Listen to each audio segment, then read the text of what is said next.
काय त्रास होता सुरुवातीला तुम्हाला? सुरुवातीला स्टोन होते पित्ताच्या पिशवीमध्ये. Gall bladder stone.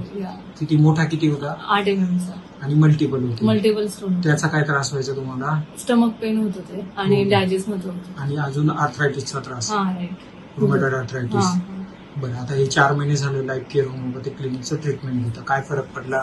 खूप फरक पडला. आता बॉडी पेन पण कमी होते विदाउट Okay. मेडिसिन आणि स्टोन पण नाही आता. स्टोन पूर्ण पूर्ण निघून निघून गेले. मल्टिपल स्टोन होते ते पण गेले गेले. हा. आणि बॉडी पेन पण बॉडी गेले. पेन पण नाही. आणि ॲलोपॅथिक गोळ्या पण कमी झाल्या. हा, कमी झाले. मेडिसिन पण खूप कमी झाले आता. ओके, खुश आहे ट्रीटमेंट नाही? हा, व्हेरी